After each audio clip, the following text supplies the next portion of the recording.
अनमोल वचन अखिल भारतीय संत मत सत्संग के संस्थापक और गृहस्थ में आनंद योग के जनक परम संत महात्मा परम पूज्य श्री यशपाल जी महाराज अर्थात परम पूज्य भाई साहब जी द्वारा प्रतिपादित इन अनमोल वचनों का पालन करना अति आवश्यक है।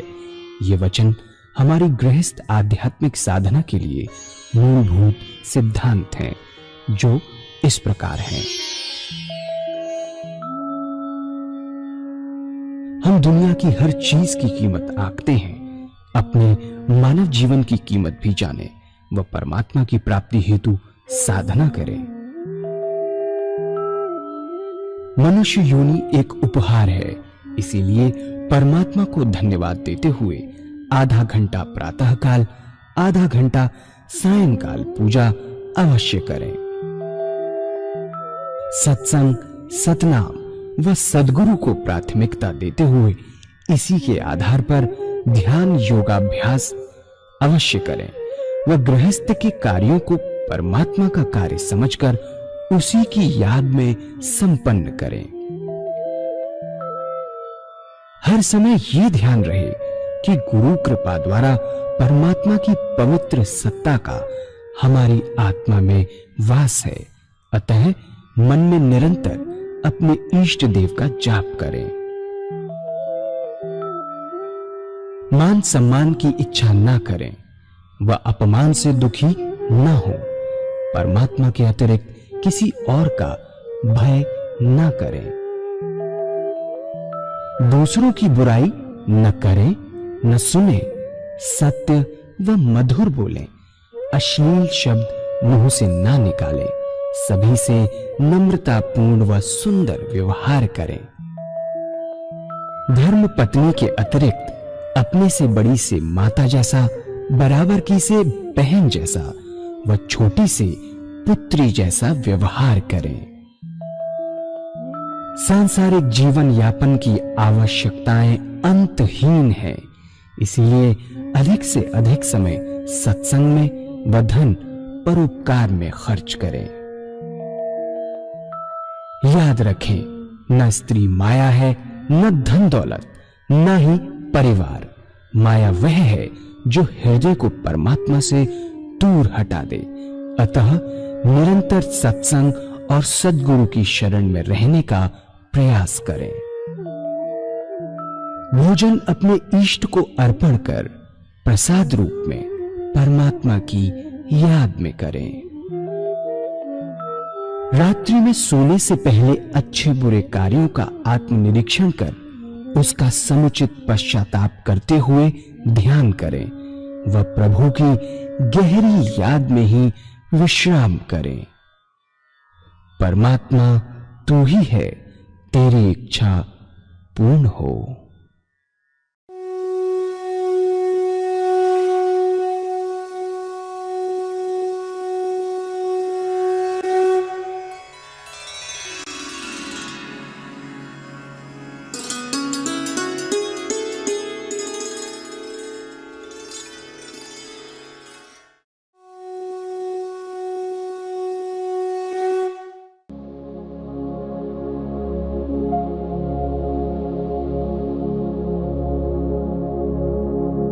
जय सद्गुरुदेव जय पद शरणं श्री यशरूप चरणों शरणं। जय सद्गुरुदेव जय पद शरणं श्री यशरूप चरणों शरणं। पूज्य माता और बंधुओं, पूजा क्यों और कैसे करनी चाहिए?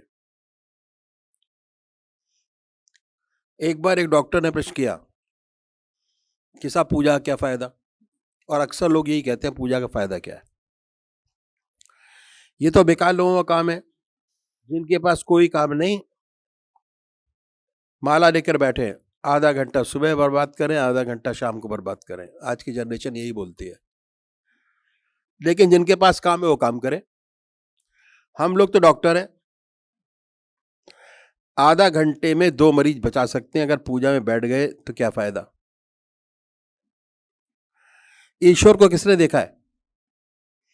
क्या पता है कि नहीं? भगवान है भी या नहीं, इस चक्कर में क्यों फंसा जाए? अपना काम सीधा साधा किया जाए, ऐसा प्रश्न उस डॉक्टर ने किया। उस समय तो इस सेवक ने प्रश्न किया, और यह था कि आप सोते क्यों हैं? ना उस समय खाते हैं, ना कुछ पीते हैं। 2 पारी लगाइए, बल्कि 3 लगाइए। दिन में भी काम करें और रात को भी काम करें।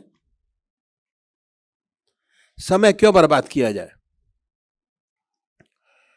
वह चकरा गए, बोले कि आप क्या कह रहे हैं? अगर सोएंगे नहीं तो बीमार पड़ जाएंगे। ज्यादा से ज्यादा 2-3 माह चलेगा, और अधिक चलेगा ही नहीं। हम लोग तो डॉक्टर हैं, जिसे नींद नहीं आती उसे जबरदस्ती गोली देकर सुलाते हैं। सेवक ने फिर पूछा, भाई गोली देकर क्यों सुलाते हो? सोना क्यों जरूरी है?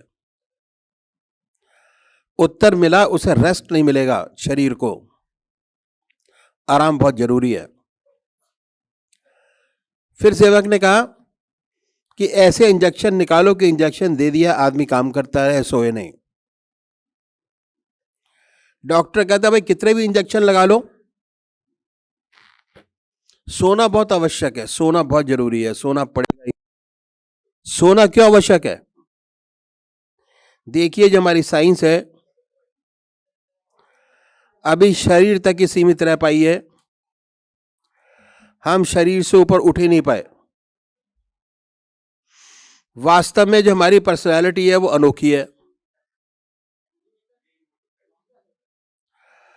हमें शरीर ही नहीं है जो बाहर दिखाई देता है। हमारे 3 शरीर है। ये स्थूल शरीर जो सामने दिखाई दे रहा है,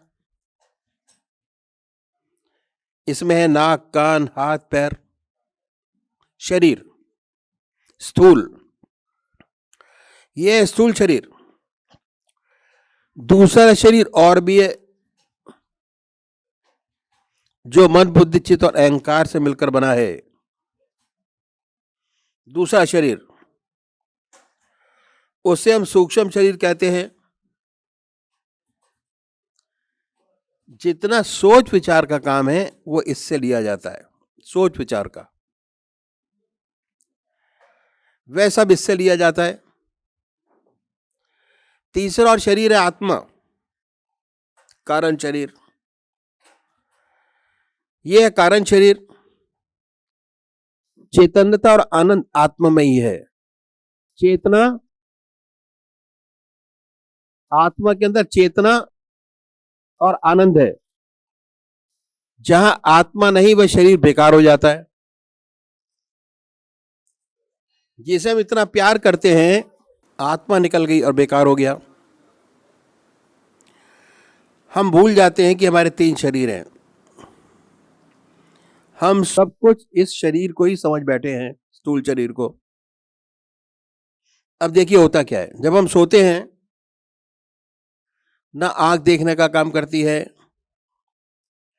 ना नाक सूंघने का काम, कान सुनने का काम नहीं करते, और हम लोग हिलते डुलते भी नहीं। तो जितनी हमारी इंद्रियां हैं सब निष्क्रिय हो गई। वह सब निष्क्रिय हो गए, उन्होंने अपना अपना काम छोड़ दिया। इसी का नाम आराम है। प्रैक्टिकल रूप से यही होता है। जब इंद्रियां निष्क्रिय हो गई तो इनका आधार है मन, बेस। ये मन में सिमट गई और इनको ताकत मिलती है मन से, खाने से नहीं मिलती, दूध से नहीं मिलती, इंजेक्शन से नहीं मिलती, मन से मिलती है। इंद्रियां सिमट गए मन में,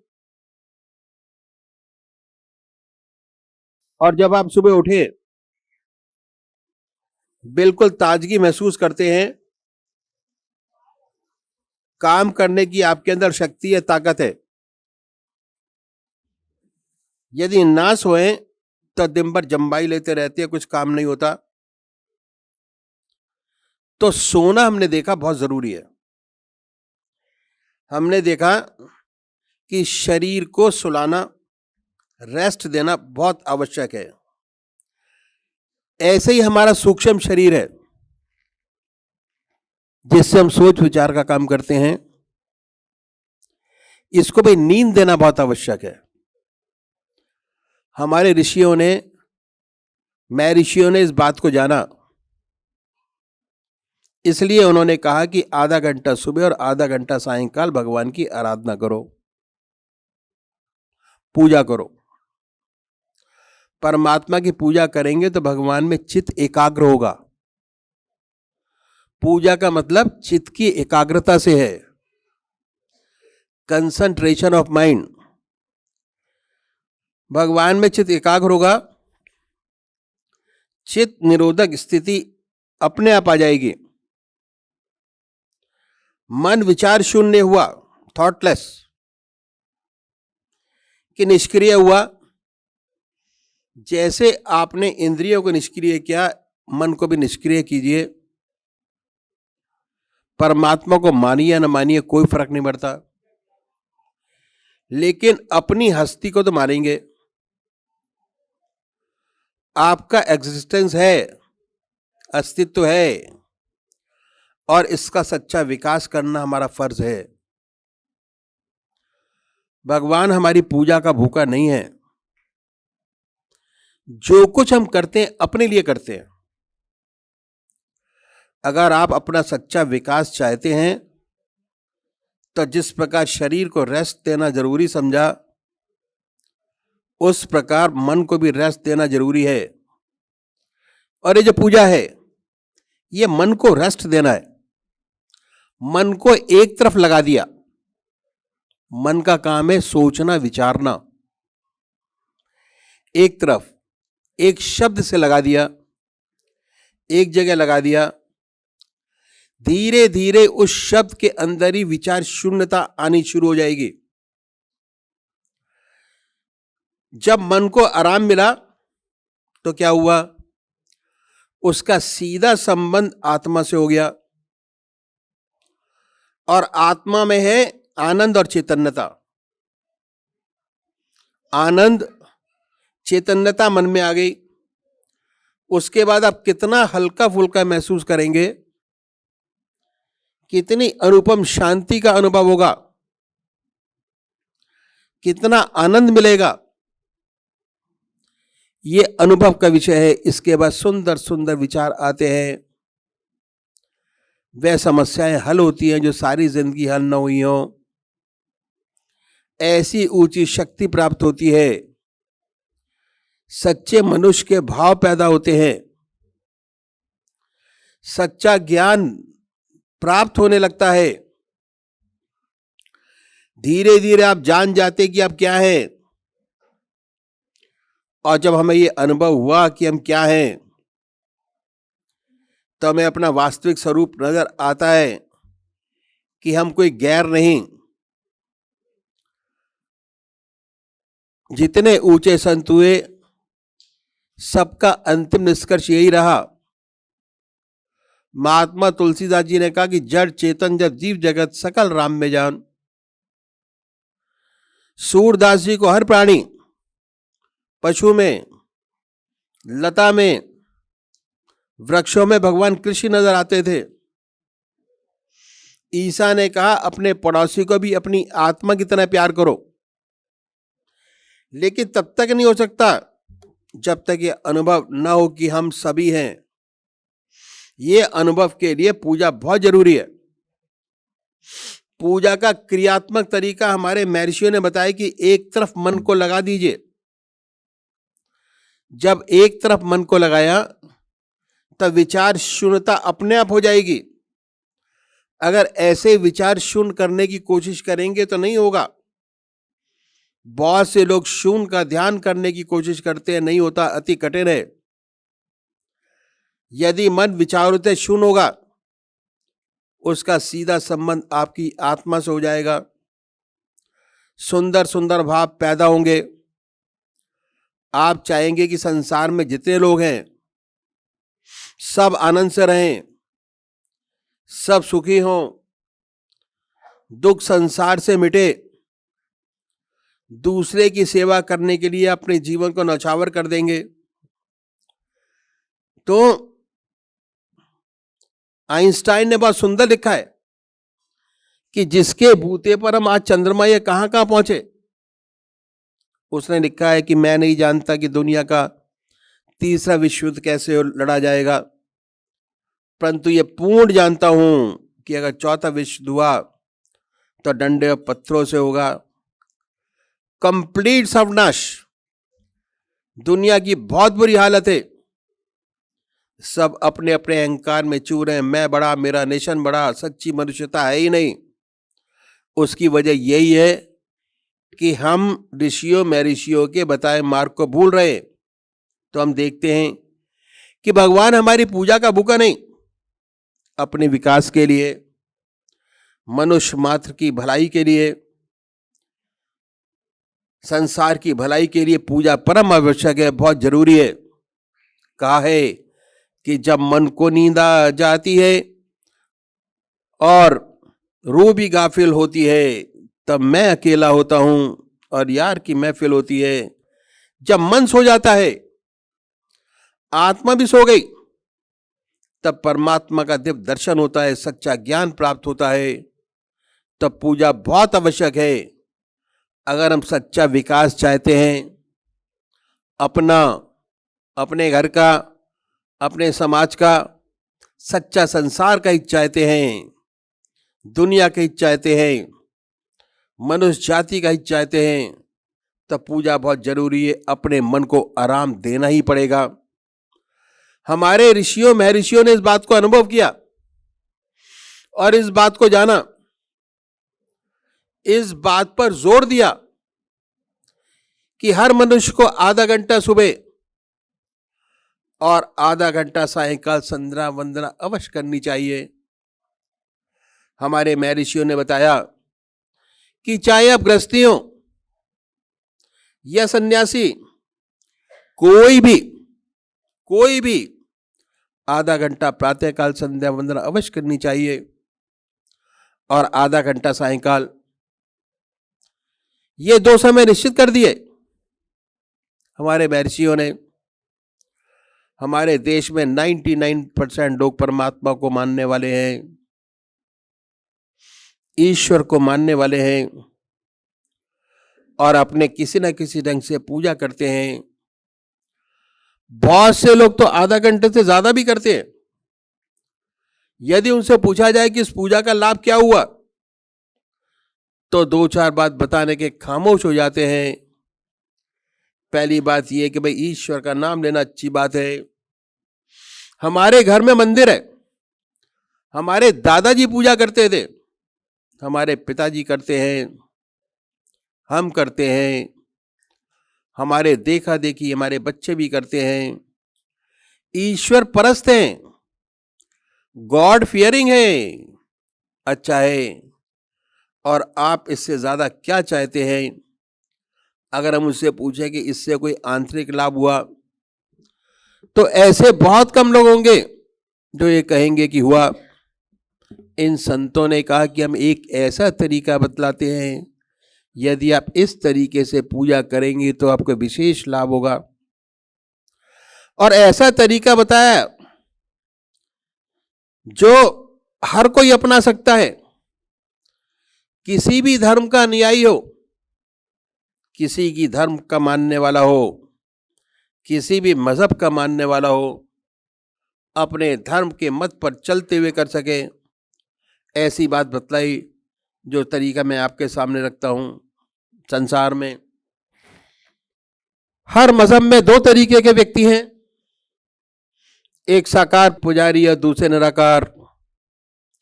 बहुत पुराने जमाने से चले आ रहे हैं, नई बात नहीं। इनमें आपस में झगड़े भी होते हैं, वाद विवाद भी चलते हैं, लेकिन ये सब होते हुए आज तक दोनों कायम हैं। आज आपको साकार पुजारी भी नजर आएंगे और निराकार पुजारी भी नजर आते हैं। बात ऐसी है कि मनुष्य का स्वभाव कुछ ऐसा ही है। किसी को चेहरे से प्यार होता है, शक्ल से प्यार होता है, और कुछ लोगों को मूर्ति से प्यार होता है, मूर्त से प्यार होता है। किसी को चेहरे से प्यार नहीं होता। जिन्हें शक्ल से प्यार होता है वे साकार पुजारी, और जिन्हें शक्ल से प्यार नहीं होता वे निराकार। इन संतों ने दोनों के लिए रास्ता बताया। जो साकार पुजारी है उनका प्रथम कार्य एक इष्ट का निश्चित करना। इसके लिए किसी गुरु की आवश्यकता नहीं है। अपनी आत्मा आपका सबसे बड़ा गुरु है। अपनी आत्मा से पूछे कि भगवान की कौन सी मूर्ति आपको सबसे ज्यादा प्यारी लगती है, जिसमें आप भगवान की सबसे ऊंची भावना डाल सकते हैं, उसे अपनाइए, उसे अपना इष्ट माने, उसी की पूजा करें, उसी का ध्यान करें, उसी को याद करें हमेशा, उसे बदले नहीं। ऐसा नहीं कि कभी आप राम की पूजा करें, कभी कृष्ण की, कभी माँ की। अगर रोज रोज बदलेंगे तो इसका विशेष लाभ नहीं होगा। दरअसल में पूजा का जो मकसद है वह चित्त की एकाग्रता प्राप्त करना है। उससे ऊपर उठें तो मैं कहूंगा कि विचार शून्यता प्राप्त करना। ऐसी हालत जिसमें विचार शून्यता आ जाए जब ही हो सकता है जब आपका एक इष्ट हो। इसलिए जितने साकार उपासक हुए सब एक इष्ट के उपासक थे। संत तुलसीदास भगवान राम के उपासक थे, और इतने भगवान राम के उपासक थे कि एक बार द्वारकाधीश मंदिर मथुरा चले गए। जब मंदिर के दरवाजे पे गए तो सबने प्रणाम किया, तुलसीदास जी ने नहीं किया। लोगों ने पकड़ लिया, कहने लगे कि आप तो भगवान के भक्त हैं, आपने प्रणाम क्यों नहीं किया।